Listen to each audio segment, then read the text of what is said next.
Hey, good morning. Every day is a real estate day. For updates here in Santa Clarita Valley, today's going to be for Castaic.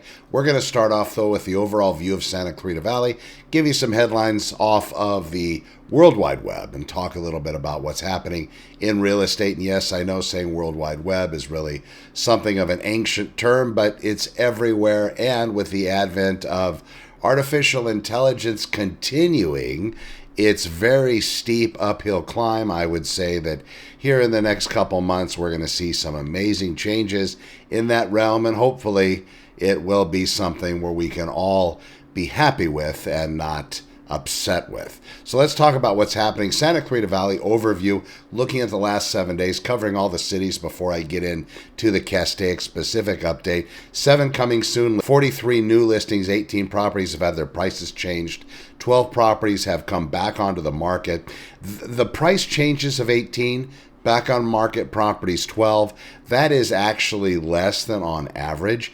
Typically, we see those numbers a little bit higher, especially when the market's a little unsteady from the vantage point of people being promised or talking about interest rates being relaxed. That hasn't been happening. We've seen interest rates holding nice and steady, leveling out around 6.5% to 7%.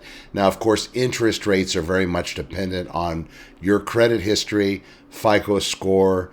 All of those items are very important in whether or not you're going to get that lowest rate or maybe a higher rate. Also, the type of loan you're choosing as a real estate buyer is also going to impact that. Sometimes, like the FHA loan, you can actually end up getting a better interest rate with less down, but your monthly payment is higher because you have property mortgage insurance attached to that type of loan. Versus if you're coming in with 20% down, you might get close to that interest rate, maybe a little higher, but you don't have that property mortgage insurance. So over time, that's going to be less expensive per month. These are things to explore with your lender when you finally make contact and start to discuss the loan options out there for your specific circumstance. Now remember, I've been talking a lot about homeowners associations lately. There are quite a few that are in charge of most properties in the Santa Clarita Valley, definitely over half. I will tell you, when you're going in, you don't know a lot about what they do. So I always tell my clients, here's the phone number, make a phone call and find out how you can get more information about what they do. Now, of course, part of every real estate transaction, you're going to get a document basically showing you exactly what the homeowners association does, where their solvability is as far as monies go and those sorts of things. But it's called the CC&Rs, covenants, conditions, and restrictions. It's like the HOA hand guide or rule book. You will get that in escrow. The document costs money, and typically it's a seller's expense, at least as of now. But everything, of course, in real estate is negotiable. But usually you get that, and it's a few $100 depending on the homeowners association.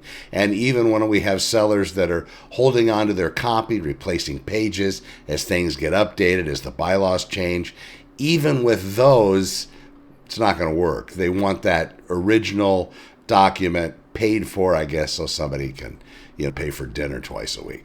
Watch out for that. But again, that's part of that expense. That's why going in, before you get too deep in the transaction or before you even have your offer accepted, if there could be a question as to maybe whether or not you can wash your car outside, or maybe change your own oil if that's something that's done anymore, or even have a particular type of dog or number of pets.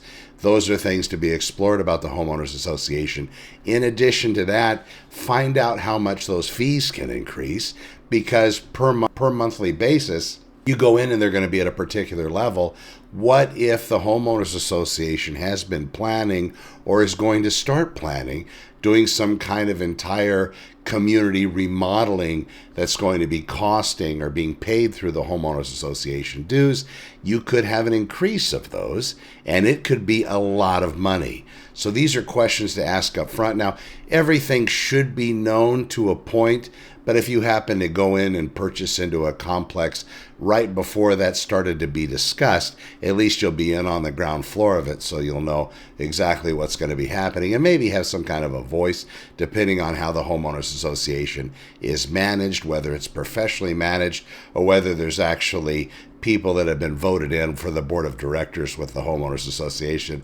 Those are well, there's a lot of jokes about those whole situations, but that's just something to know going in. All right, so let's talk about this. So you have the price changes, 18, back on market properties, 12. These are properties that actually fell out of escrow and came back on the market for sale. 20 properties have gone active under contract. This is in escrow.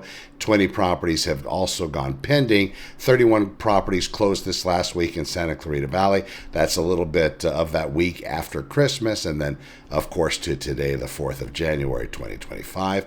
22 expired. That means they actually failed to sell within their contractual timeframes. If you look at each of those listings in particular, which I have, a majority of them are pricing issues. A few others need a lot of work to a point that some of the loan programs that are offered out there will not finance them. That's going to be a seller issue, though. If they want that property sold, they can either reduce the price far enough so an investor might come in and pay cash, or somebody else that happens to be sitting on that much cash can come in and actually purchase the property and rehab it, either to live there or to turn around and flip it. But that's what we're seeing with the expired listings. 7 canceled, 8 put on hold, and 3 have withdrawn. Now, breaking down into Castaic, California, there's only 33 properties active and for sale there. The price ranges go from $539 to $1.5 million. The average days on market is 48. That's a little bit longer than other cities in Santa Clarita, such as Stevenson Ranch and Valencia. Just different areas, different feelings. So if you haven't toured the area, give me a buzz and we can set up a Santa Clarita Valley real estate tour to best educate you on the market and also the neighborhoods out here, which is very important.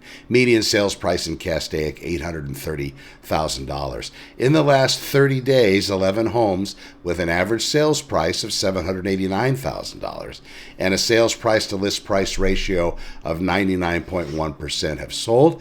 We have the trend analysis. Castaic is maintaining a balanced market. Homes are selling close to list price. Days on market remain moderate, suggesting stable buyer interest. For sellers, accurate pricing and well-prepared homes are essential to capture this momentum. That is very true, not with just Castaic, but every other Santa Clarita Valley city. Now, I will tell you, because inventory levels are exceptionally low all over the valley, we're going to start seeing that start to kick up here as we get into mid-January and moving through February and March of 2025. We're watching as inventory will start to rise. It's indicative of every single year that happens. It's the same.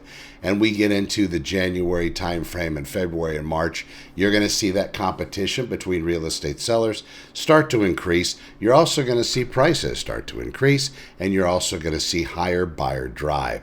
So please prepare yourselves. We do have a book that I have written. You can find that at SantaClaritaOpenHouses.com.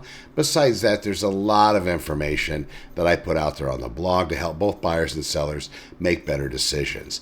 Furthermore, I know at the beginning of this podcast video show, we did talk a little bit about artificial intelligence. That's something to be concerned about, because now a lot of the real estate syndication websites are wrapping themselves around that technology, and they have a lot of movement with regard to having algorithms and different things built specifically for them in an attempt to elicit a buyer or seller decision, especially to get that buyer or seller to give up their personal information online, because agents are paying tens of thousands of dollars a month in some cases to be able to get your information as leads. What I do, my practice is I stay organic. I do a lot of writing and content education about the real estate market. I believe that is better. From all my years as a police officer, I always found that to serve my clients best. I'm Connor with Honor. This has been your Santa Clarita Real Estate Update for Saturday. Also check into the open houses at SantaClaritaOpenHouses.com. Besides open houses there, I have all the available inventory currently for sale. You can search without having to give up any personal or private information. This has been your Real Estate Update. I'm Connor with Honor. Over and out.